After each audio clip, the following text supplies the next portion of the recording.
Well, welcome to the show, and as we kind of look at your new film Tar, um, this film has its roots in so many different things. I mean, uh, when I was watching it, I kind of thought, wow, this is kind of a tip of the hat to those '50s and '60s films that I grew up with and love. Things like The Lost World and all of that. But it's got a great sense of itself. It's very funny if you're a fan of this kind of movie. And then it's got a great cast on top of everything else. It's got a damn good cast. So, Aaron, tell me first of all how you conceived of it, how it hit you. Where did the idea come from?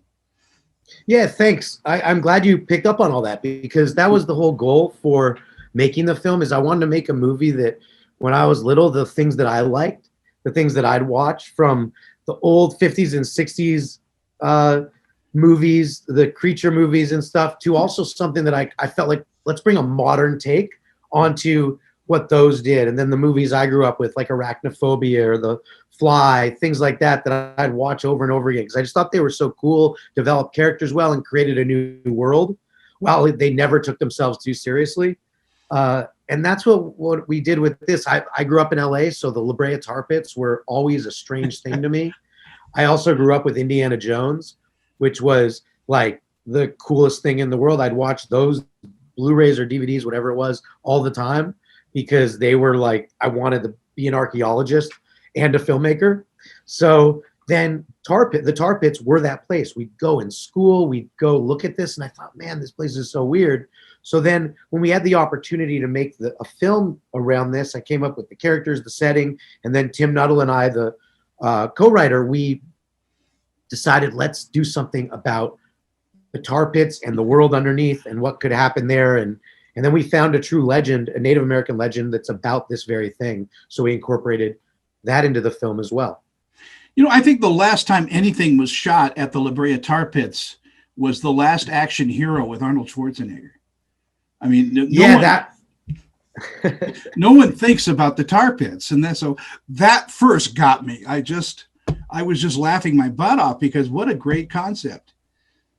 Thanks. Yeah, we were really excited that no one had done anything about it with it. Like that movie, I believe they go by it, but it's not like there's nothing with the lore. I love creating lore and creating a world where we learn about something that we haven't seen before, and then we dive in and have fun and have a good ride. And especially with the way 2020 is going, I really want to bring people fun for Halloween, where they get to have a blast and just escape for a bit. Yeah, I think 2020 is the tar pits right now. So Yeah, your analogy is just absolutely correct. When we look back at monster movies and movies about dinosaurs, there is a love that kids have for that type of thing because it's part awe and it's part adventure. They want to put themselves in the positions of the hero, and you've done this again. I mean, this is really a great little throwback, as I said in the opening, to those great films. And so congratulations on getting that across.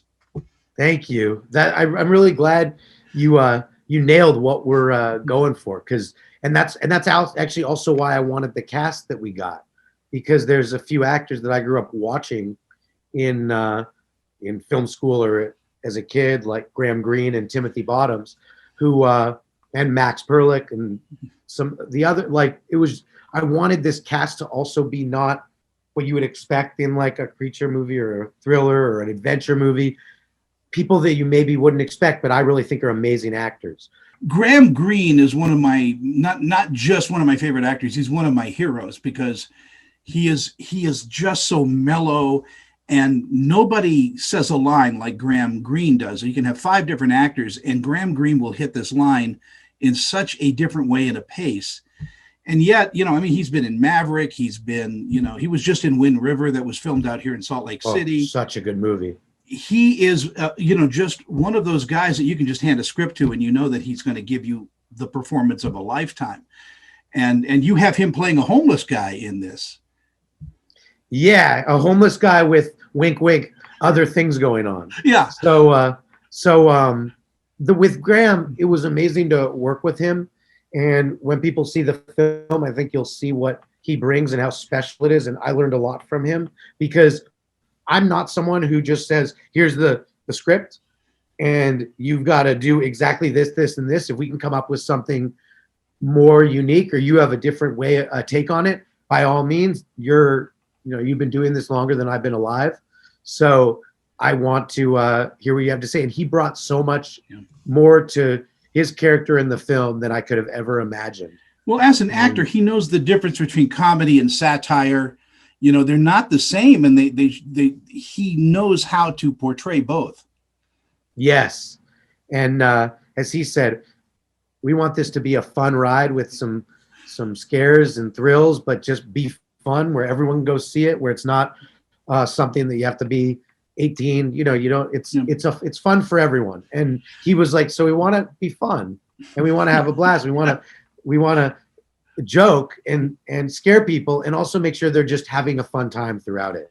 Oh, exactly. And Timothy Bottoms, there again is a name that is synonymous with great motion pictures and great acting. The guy's a stage actor. He's done some of the best film. I remember, of course, The Paper Chase with Timothy Bottoms in it, and such a terrific, deep actor. And yet,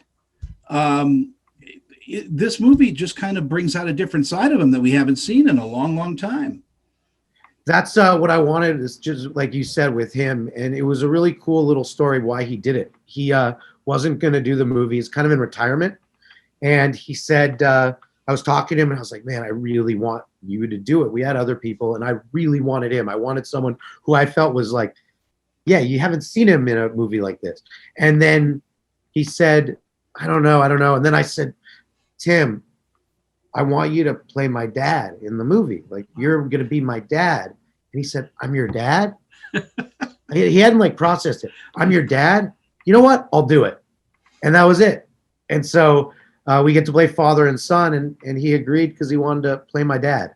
And it meant a lot to me. And then what he did for this film was, I can never thank him enough for what he brought to his work.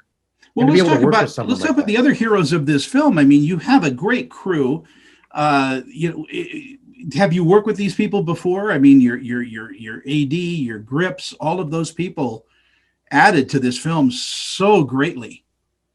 I'm glad you brought that up, because the movie is about collaboration and problem solving. And the only way to get the best out of a film is to have a great team. And this team I have worked with before on other projects. And I have everyone's got to be kind to each other policy. And everyone's got to work cohesively, because there's no bad idea in the room, whether it's a PA, an AD, a producer, an actor. Every idea is welcome. And I don't think the crews get enough credit for what they bring to this. And man, as a movie that we don't have the budget of Batman or Marvel movies, they made it happen. Without them, we don't have this movie. Yeah, there's a love that these guys have for doing this. In fact, I've been on such small productions at times where they brought their own lunch. I mean, it. Oh, really? We're not that. We wouldn't do that, but yeah. What I'm saying is, you're dealing with no budget or hardly any budget, and with a low end SAG after film, you've got to watch every penny, every corner. Was the film commission good to you? Oh yeah, it was great. We didn't go. We had a budget that was enough to do all the necessary all that stuff to make everyone happy. And I want to look out for everyone and make sure everyone is having a good time as we're going through this crazy process. Whether it's I went for a lot of practical effects, so that made things interesting because things can get crazy with practical effects. And then there's some VFX too. So it just was this combination of everyone working together to pull off every day. And every day when we got done, I would always tell everyone thank you, because without everyone, we could not make this day possible. And tell me a little bit about your FX team, because those guys also created something that is just really a lot of fun. It's a hoot, as we like to say. Yeah, thanks. We So Snowball, there's a guy named Matt Rotman, and then Snowball based out of Canada. They did the VFX and were fantastic to work with. They also do Disney's The Muppet Babies. Oh, yeah. So Sure. this was their first foray into this genre. And then practical effects, our makeup artist, special effects artist named Kazu. He's from Japan. He does a lot of Japanese thrillers and horror movies, and he created the creature, he created the effects, and really did a lot of the practical stuff that I wanted. He made it come to life. He said, like, what about how we try this? How about if we try that? And sometimes it wouldn't work the first time, but we got it to work. And so those guys just, they made that fun. I mean, they made this the fun movie that I was hoping it would be, because we need that. Do you think that real? Do you think that this movie would be the same amount of fun had you had a very large budget for it? I always say limitations breed creativity. So we already have a next one written, which we'd do more with it, because this I call more of an origin story. It introduces you to the characters in the world and the fun. So would I have done things different with a bigger budget? If I had $100 million, would there have been some things done differently? Absolutely. Am I really, really proud of what we're able to accomplish and what I've been able to tell people about how you can get your movie done and you can have some scope and also do things without having the $100 million? 1,000%. So there would be things different, but I also don't want to give too many spoilers, but there would be, but I'm really proud of what we were able to accomplish, because there's a whole other movie that's just about making this movie. Wow. I have to see that one now too. Yeah. But, Orson Welles, when he did War of the Worlds, I mean, at the end of the radio show, he said, "This is our way of jumping out of the bushes for Halloween and saying boo." And I thought of that when this film ended for me. I said, wow, this is a great trick or treat. I am so excited that during a time when Halloween is not happening a lot and most of the events are not happening, that we are able to bring, as you said, a trick or treat to people in theaters. It's going to be at the District out there. You're one of the first people who get in Salt Lake City out here is the District is a beautiful theater, by the way. Yeah, that's what I looked online. It looks amazing. And for Halloween, we need this. It's it's October now, and we're in the situation we're in with COVID and such. So to be able to have a fun thing that people can go to, have a good time with their family, escape all the noise that's going on in the world for a few hours, and just have a trick or treat, have fun. It's all that more. I feel all that more grateful that it's happening now, because we don't have that this Halloween. So now I'll do a little business for you. You can go online right now and buy tickets. Yes, and you should for Tar, and it's going to blow you away. It's just really a lot of fun. I mean, it's one of those popcorn munching, laugh at the screen, have a great time film, and then I think there's going to be a few shocks, a few jumps. Yeah, we're underplaying it just a bit, but it's a great date film too.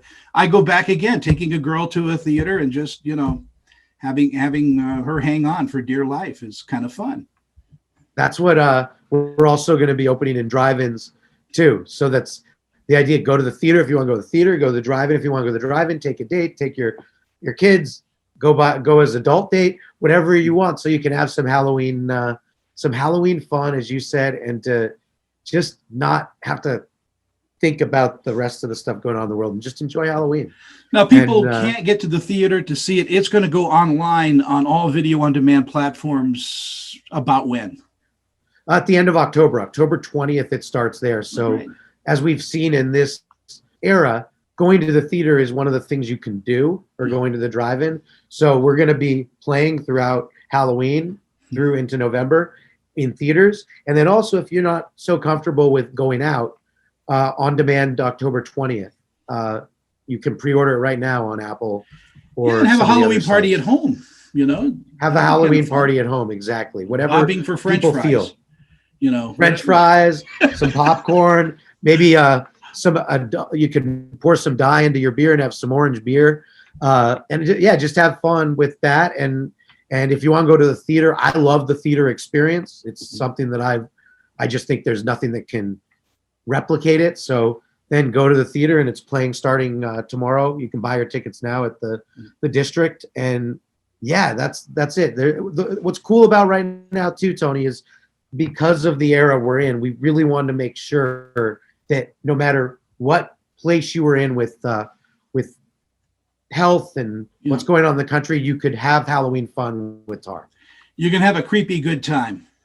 Exactly. And as you said, there are some surprises that we don't want to give away, but that are never give a spoiler. Never give a spoiler out. But again, I love the film for like I said, the feel. I felt like I was 8 years old again watching, Doug McClure do something, and Aaron, it's a pleasure talking with you. I hope that on the next one you'll invite me out if it's safe to come to the set and maybe do a little on-set interviews with you guys. Again, you're a terrific filmmaker, and I love the heart that you have in this movie. Oh, thanks. With every film I've done, I want to bring something here that's not just tropes, but also a little bit of my life into it, and you'll see in the film it's got that as well. So so I appreciate that. Yeah, I like movies that have a bit of heart, and so I do that with my films. I appreciate it, man. And it's Tar. You can go to Tar the Movie on all socials to see it, or if you have any questions, I'm the Aaron Wolf on all socials, so you can check it out. And it's at the district starting tomorrow. Perfect. This celebrity interview is sponsored by. I'm Annette Civarella with Pia Anderson Moss Hoyt, Utah's leading entertainment law firm, serving clients nationwide. We provide solid, attentive representation focusing on minimizing risk, reducing cost, and protecting the reputation and privacy of our clients. Our goal is to provide you with the legal representation you need to make the right decisions and to protect you and your creative works. Call or email me for a free consultation.